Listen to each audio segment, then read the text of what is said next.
Hi guys, so I'm still Fercie, Sir Fercie, and this is Study Junks with Sir Fercie po, where we will now continue po with our discussion about the principles of organizing, organizing and delivering speech, no? This is our lesson number 2 sa ating sub-quarter D module. Ayan, pagpatuloy na po natin ang ating discussion kasi mahaba pa ito, no? Pero madali lang siya.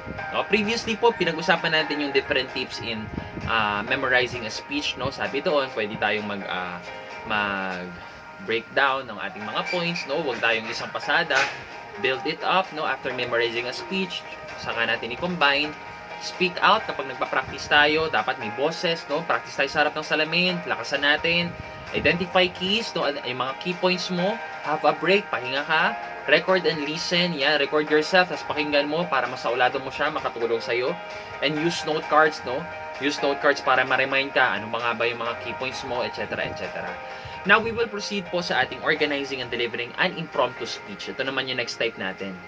By the end of the lesson, you will be able to identify the features of an impromptu speech, write topics appropriate for an impromptu speech, develop and deliver an effective impromptu speech, evaluate and critique an impromptu speech, apply learning and thinking skills, life skills, and ICT literacy in organizing and delivering an impromptu speech, and reflect on your learning on organizing and delivering impromptu speech. Okay? So, impromptu speeches po are delivered with little or no time for preparation. Pinag-usapan na natin in our previous lesson po, ito ay talagang on the spot. In most instances, you are called to speak at the spur of the moment. Okay? Because you are expected to be knowledgeable about the subject. For example, your teacher assigned you to read an article before the class starts, diba? So, you're nakapanood ng How to Get Away with Murder. You know, may scene doon, episode 1 pa lang, no? Talagang pinagbasa sila ng isang case, tapos nung nag-start yung klase nila, talagang nagtawag agad ng mga pangalan. So, yun. Impromptu recitation. Then, during the class, you were asked to deliver in an impromptu speech about what you have learned from the article. No? Another instance to illustrate an impromptu situation is when you are asked by a friend or a relative about your current or planned vacation trip, or when you are campaigning for a position in school, no? And you are asked by your fellow students to respond to their question. Mga open forum, di ba? Sa seminar na inattenda natin, sa nung journalism seminar kung saan si Marizo Mali, si Sir Ariel, si Sir Lord, si Sir Mark, 'di ba? Meron tayong open forum doon na on the spot tinanong sila ng question na 'yon. So they need to deliver an answer, a respond right away, no? Kasi knowledgeable sila doon. So dapat it is expected to them to deliver a speech or an answer, no, to that question. So, ganun po ang nature ng ating impromptu speech, no? So, now, let's proceed to the strategies in organizing and delivering an impromptu speech. Paano tayo, no, magde-deliver at mag-organize ng impromptu speech? Okay. So, number 1 natin, past, present, and future. No? Matatanungin niyo, Sir, paano yung magandang technique para mag-deliver ng impromptu speech? Number 1 natin, example, past, present, future. Ganito yan. In the past, example, I was not comfortable in making impromptu speeches because I could not think right away of what to say. Maybe it was because of nervousness and lack of time to prepare. At present, no? At present, however, I am enjoying it because I constantly practice and keep on exposing myself to any speaking situation. And in the future, I look forward to teaching others how to survive impromptu speech situations. You see, no? Isa sa mga napansin ko dito, okay, at isa sa mga effective ways para makapag-organize, makapag-deliver ka ng impromptu speech. Just be honest. Just be honest. No, take it from your experience. Take it from your own testimonies. Napakahirap kasi hindi naman Google yung utak mo eh. Yes, meron ka mga natutunan before, meron ka mga facts na nalalaman na pinag-aralan mo. Pero napakahirap i-gather niyan, no? Right at that moment. Ang pinaka-reliable para meron ka agad masabi agad, experience mo. Walang magmamali dyan, walang magfa-falsify dyan, walang mag-invalidate dyan, kasi experience mo yan. Okay, so yun, maganda yun, no? Mag-state ka ng mga anecdotes, mga personal testimonies mo sa mga impromptu speech mo. Okay? So, past, present, future, ano yung nangyari sa'yo noon? Diba? Halimbawa, ang naging topic ay about the importance of science and technology today. So, pwede mo sabihin, in the past, we were only using traditional newspaper, no, in accessing information. In the present, no, we are enjoying the internet, and in the future, I am expecting to use more advanced technology, ganyan, because it helps me a lot Mga ganung bagay, no? Based on your experience, makakatulong yan. At mas magiging personal ka sa speech mo, no? At tulad ng sinabi natin, isang malaking factor po, isang magandang factor po ang pagiging personal ng mga speeches natin, no? Lalo na sa ating mga audience. So that's number 1, past, present, future. Number 2, point, reason, example, pattern, no? Or explanation point. Example natin. Okay, ang point natin dito, I love Facebook. Siguro ang question dito, what can you say about Facebook? Parang ganon. Siguro yun yung topic na binigay doon sa speaker. Ngayon, gagamit siya ng point, reason, example. Ang point niya, I love Facebook. Ang reason niya, I have 2 reasons for this one. It helps me easily reconnect with old friends, and 2, I am updated on the happenings around me.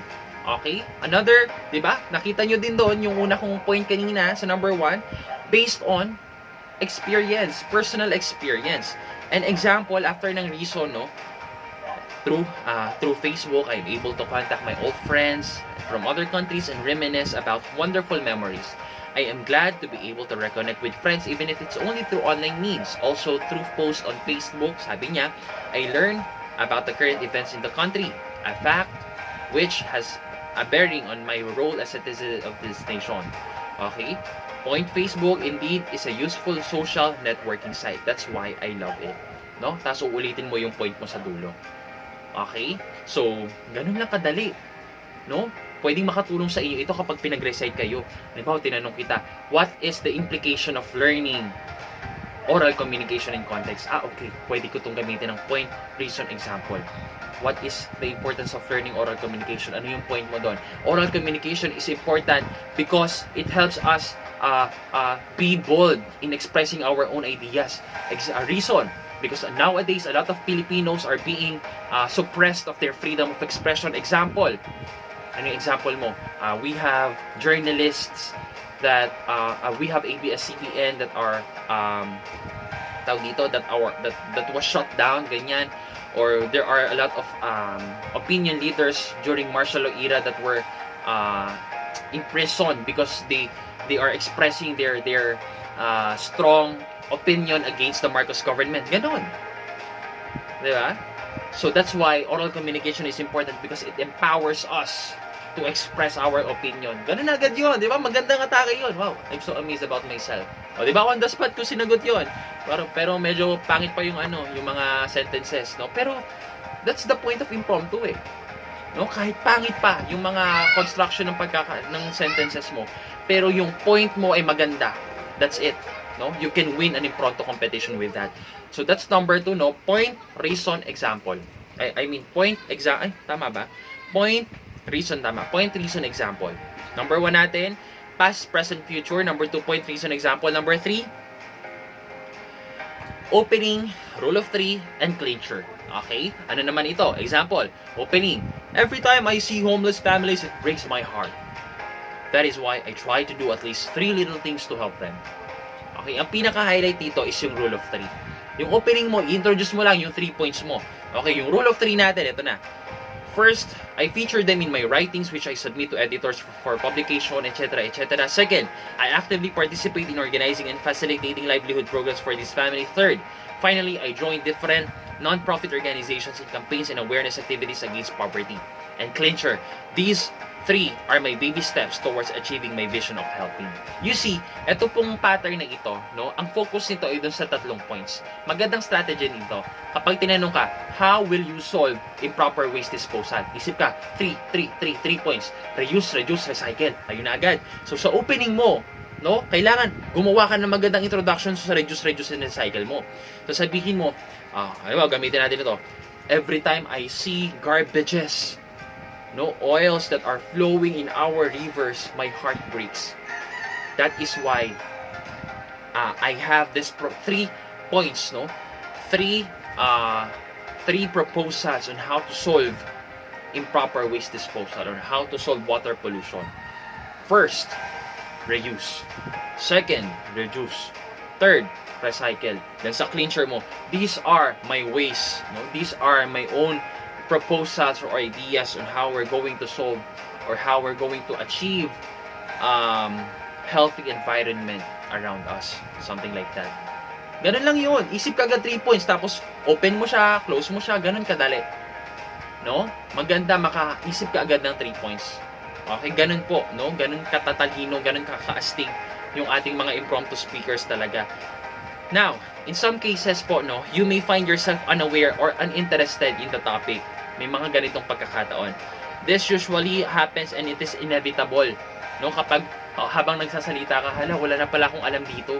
Hindi pala ako familiar dun sa issue. Okay, or talagang hindi talaga ako familiar, wala akong alam, no? Yung mga tao na involved, di ko alam yung issue, yung pinag-uusapan. Ano yung nangyari, hindi ko alam, no?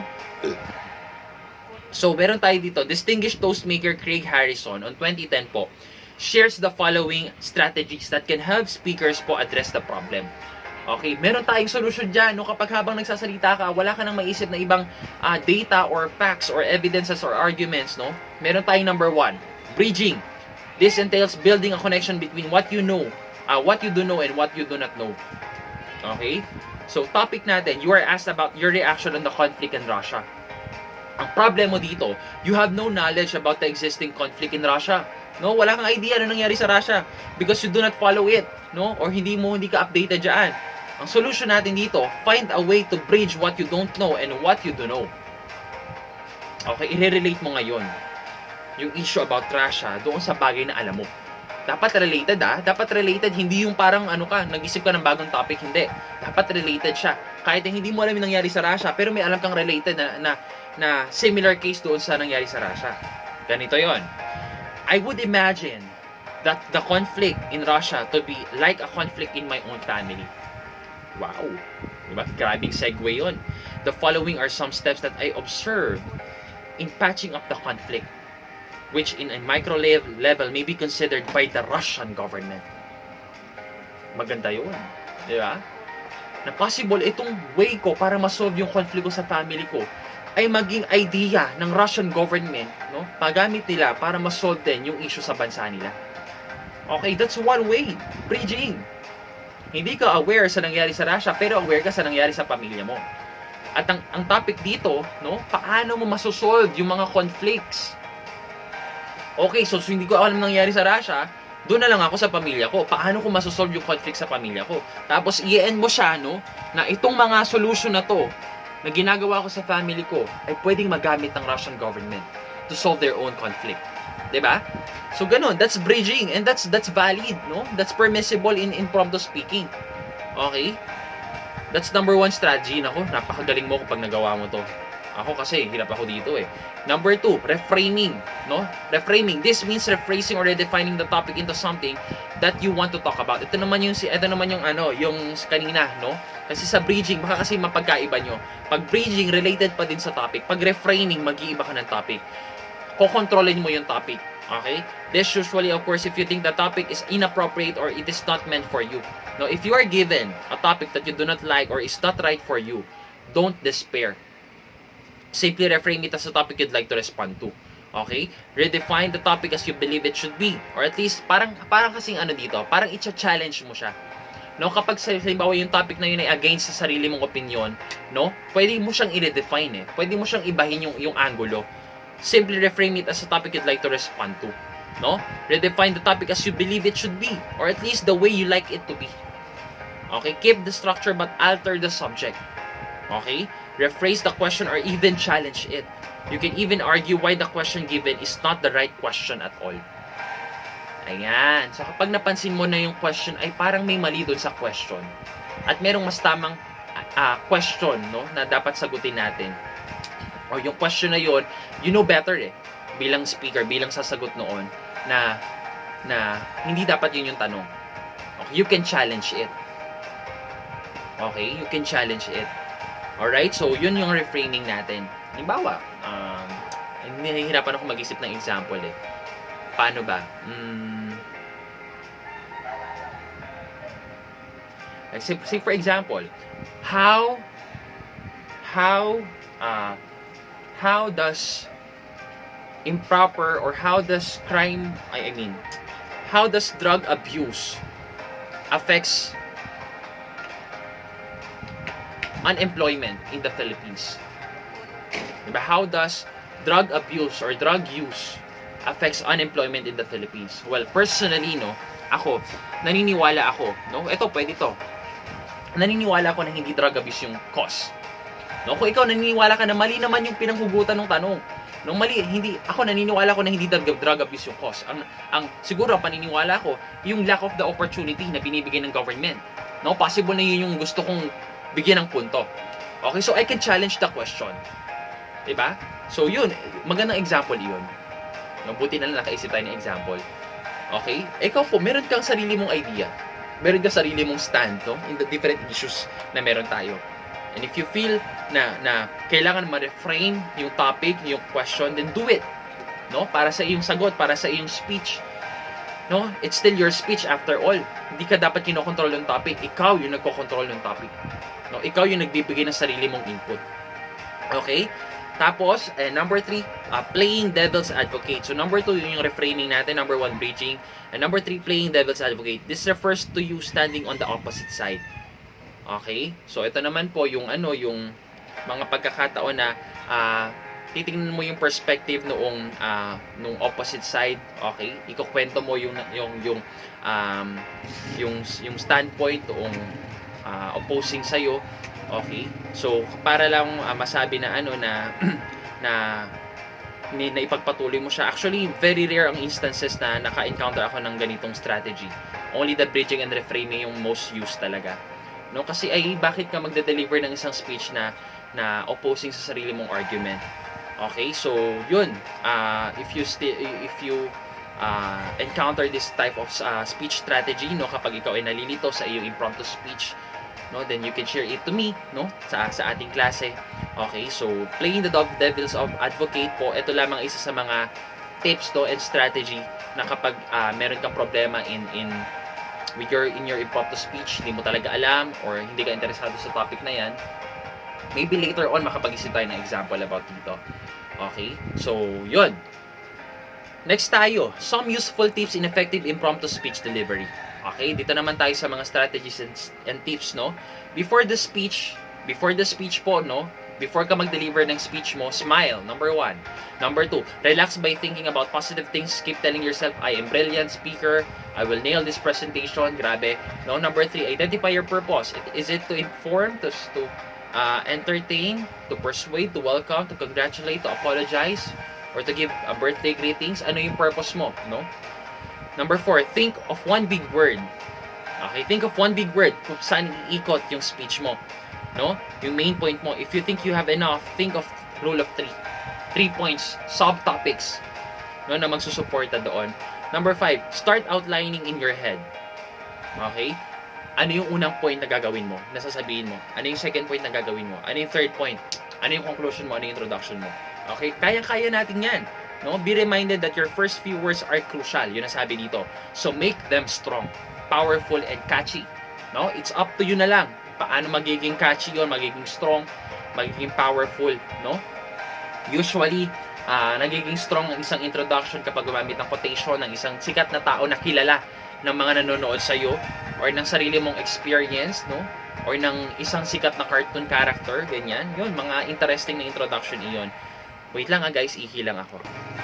Ayan, so I'm back po. Pasensya na, umihilang.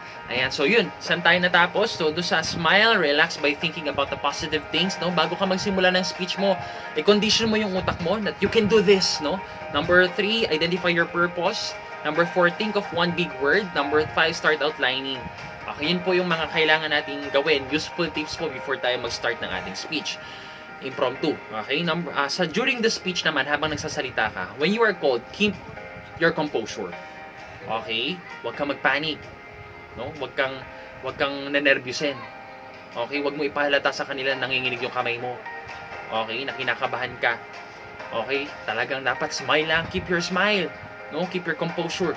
Walk slowly. Huwag mabilis maglakad. Diba? Ito yung mga kadalasan nakikita kapag ninenervyos. Mabilis maglakad. Okay? So walk slowly to the lectern or the center of the stage. Now, number 2. Shake hands with one who introduced you, if necessary. No? Kapag kasama mo sa stage yung magtatanong sa'yo, shake hands muna. No? Tapos, number 3, tip lang ito tip. Number 3, as you stand to deliver, establish eye contact always. Manuscript, memorize, impromptu, eye contact yan. Extemporaneous, eye contact yan. no? And begin right away with your opening statements. Part of your opening is greeting your audience, of course, no? Ladies and gentlemen, dear judges, no? Good morning, good afternoon.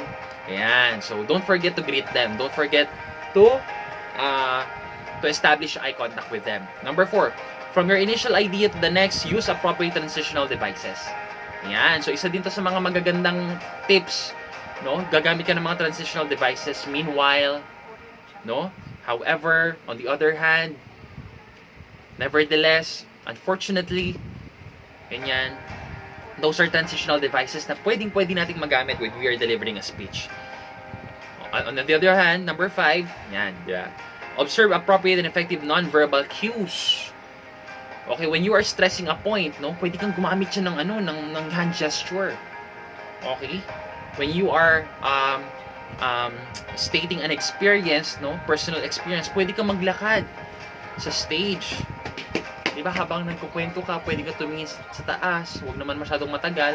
Pwede ka tumingin sa baba kapag malungkot, yung sinasabi mo. No? Pwede ka tumingin sa kanila. Mga non-verbal cues mo, mga facial expressions mo, kailangan yan na irrelevant doon sa sinasabi mo sa speech. Kapag masaya ka, pwede mag-lively yung bodily gestures mo. Pwede maging masaya yung facial expressions mo. Kapag malungkot or kapag seryoso yung pinag-uusapan natin. Let's say for example, yung mga namatay during the Yolanda Typhoon, dapat stiff ka or dapat formal yung yung composure mo. Okay? Or dapat seryoso yung atmosphere, yung vibe mo. Okay? Kailangan maging conscious ka din doon sa mga gestures mo as it will reflect doon sa sinasabi mo. Okay? You need to observe appropriate and effective non-verbal cues.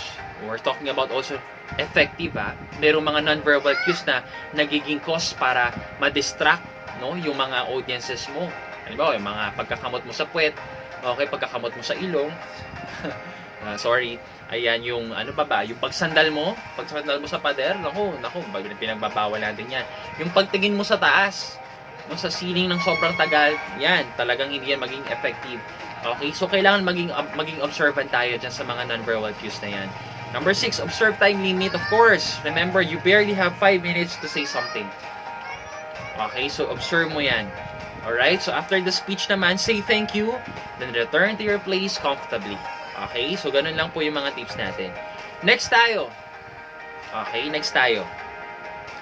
How to organize and deliver an extemporaneous speech. So pinag-usapan na natin last lesson when we say extemporaneous speech, you will be given dito time naman to prepare. Okay, but the same with impromptu, talagang mabilisan lang ito. No? Talagang on the spot na kailangan mong mag-deliver. Alright, kailangan mong makapag-isip agad ng iyong speech. Okay, so yun, learning objectives. Identify the features of an extemporaneous speech. Write topics appropriate for an extemporaneous speech. Develop and deliver an effective extemporaneous speech. Evaluate and critique an extemporaneous speech. Apply learning and thinking skills, life skills, and ICT literacy in organizing and delivering an extemporaneous speech. And reflect on your learning on organizing and delivering an extemporaneous speech. Napakadami nating speech, no? And I really hope na nandyan pa kayo at talagang na-absorb nyo pa yung pinag-uusapan natin. Pero you see, napakadali lang po. No? Napaka-insightful, napaka-easy nitong pinag-uusapan natin. Ang magmamatter na lang dito ay paano natin ito i-apply. Okay? So, let's proceed. Let's continue. An extemporaneous speech is a planned and prepared speech. Unlike memorized or manuscript speeches, which are delivered word for word, an extemporaneous speech is delivered with the help of short notes and a clear outline. The difference po, no, ng extempo sa impromptu, walang preparation time. Okay? Pero ang similarity ng extempo sa impromptu, hindi ito word by word na pine-prepare. Wala itong script. Okay? Kasi mabilisan lang din po ang extempo. 15 minutes, 'di ba? Actually, parang 15 minutes tops nga ata. 15 minutes to 30 minutes. Yung preparation time mo lang. Unlike naman with manuscript and memorized speech, no? Meron kang weeks, meron kang months to prepare for that, no? Meron ka pang type for rehearsal. Okay, so yun po yung extemporaneous speech natin. Most people who speak in public often prefer the extemporaneous method of delivery. Although it might look more challenging than the manuscript and memorized speech, it is more spontaneous and personal. No, the word is spontaneous and personal. Kasi just like with impromptu speech po, no, ang magiging strategy ng mga speakers natin with extemporaneous speech ay talagang personal experiences yung may share nila. Okay, and since wala silang script dito or minemorize na script, talagang sarili nilang panghuhugutan, sarili nilang words, sarili nilang experiences yung panghuhugutan nila. Sarili nilang comprehension, sarili nilang stigmata, no? Yung panghuhugutan nila. Tama ba yung term ko, stigmata? Ay, mali ata. Okay. Pero anyways, ang dami kong sinasabi, no? Ay sarili nilang understanding, no? Sarili nilang opinion. Kaya it's more personal siya. Okay, so now let's proceed. What are the 3 steps po in studying your extemporaneous topic? Okay, yung kapag binigay sa inyo yung question, no? Halimbawa, ay sir, Fercie, ito na po yung question natin. You only have 15 minutes to prepare. Ngayon, ano yung gagawin natin? Yung 3 steps in studying that topic na binigay sa atin. Okay, number 1, identify the type of extemporaneous question that you have to answer. No. Oh, number 1 natin, no? Under noon, is it a question of fact? No? Does it challenges a fact, a reality? No? This type of question is typically answerable by yes or no.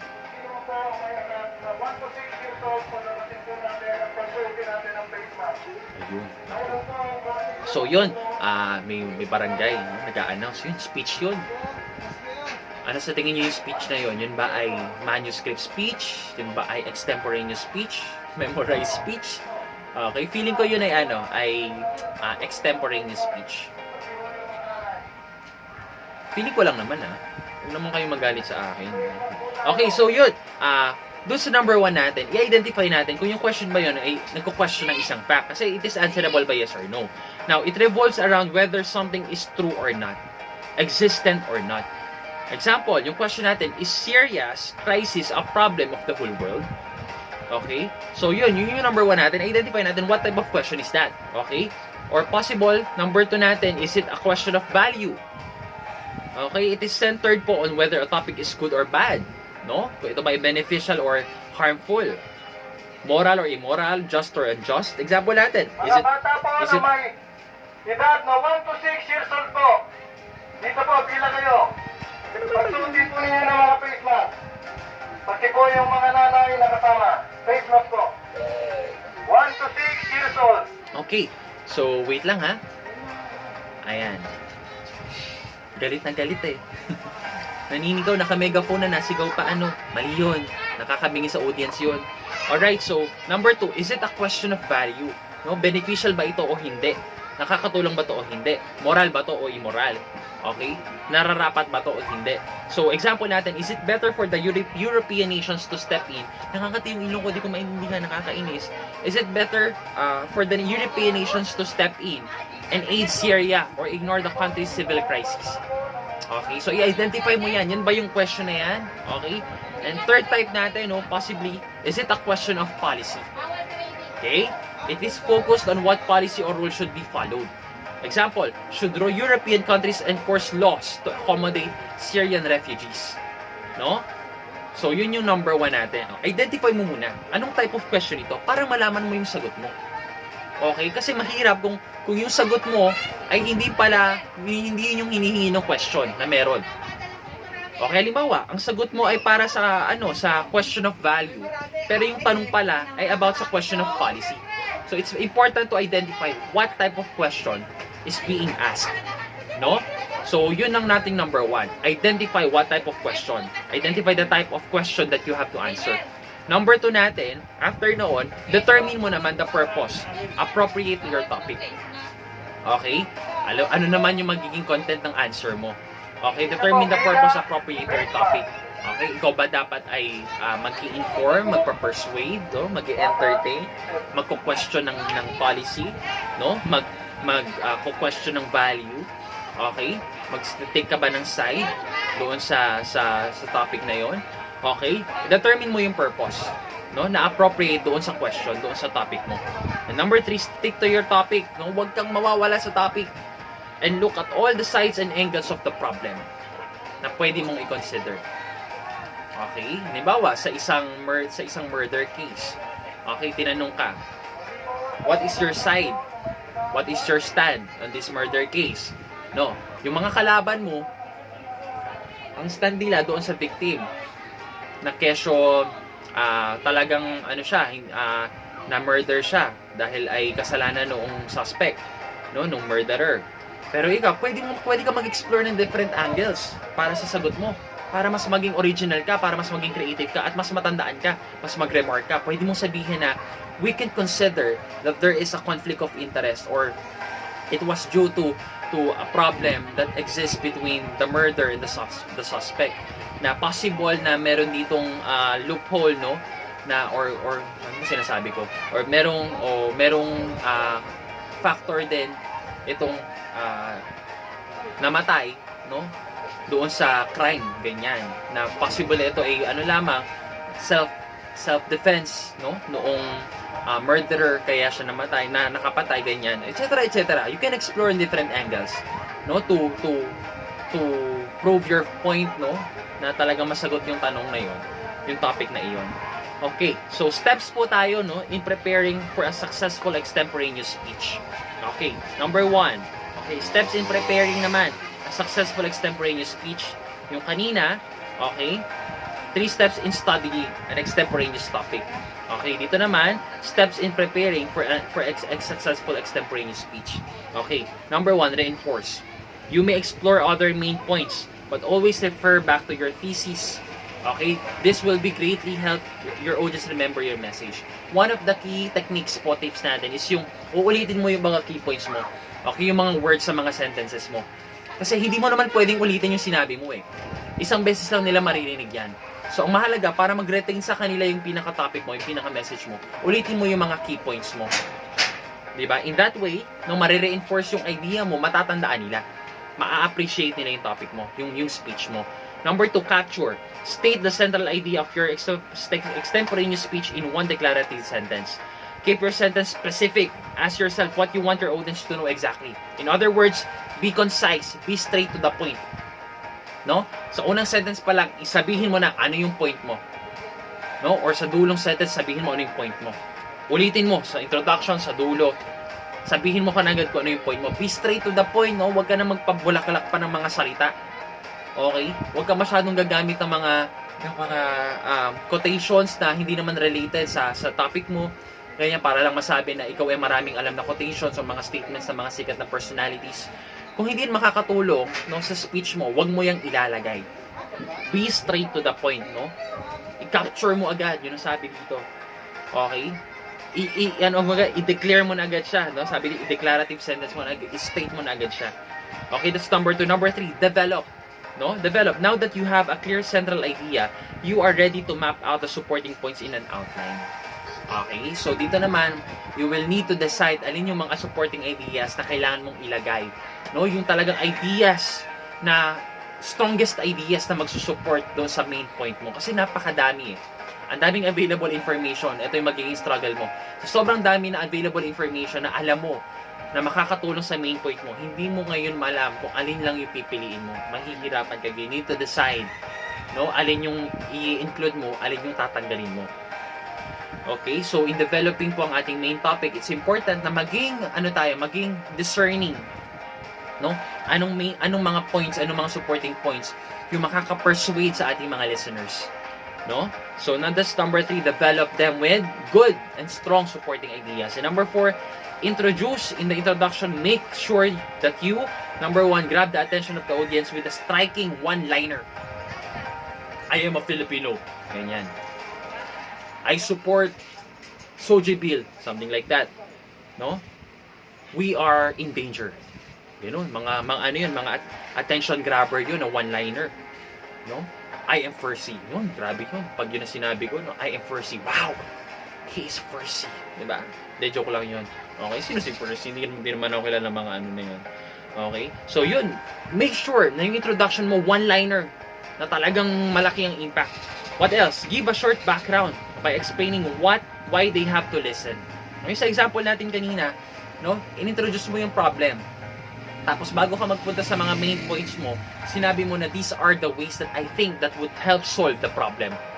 Okay, so introduce mo, magbigay ka ng maliit na background, no? Bakit nila kailangan makinig sa'yo?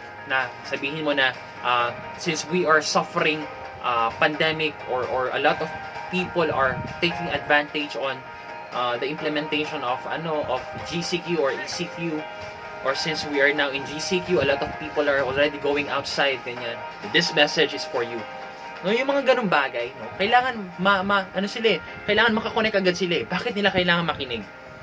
Diba? Kailangan personal yung atake. And number 3, state your thesis tungkol saan yung argument mo. Ano yung stand mo? Diba? I am against irresponsible journalism. I am against cyberbullying. State mo yung thesis mo. Wag mong malilimutan. Ano yung stand mo? Diba? Sa sobrang dami ng mga sinasabi mo, experiences mo, hindi mo na nasagot ng tama, hindi mo na naibigay yung mismong stand mo doon sa topic na yon. Okay? So, number 5 natin, check. Number 4 natin is diba? Introduce. Now, number 5, check. Develop at least 3 main points and check each of them with this question. Okay? So, meron ka lang mga supporting ideas, no? Supporting points. Ngayon, i-double check mo yan. Number 1, does each point have one single idea?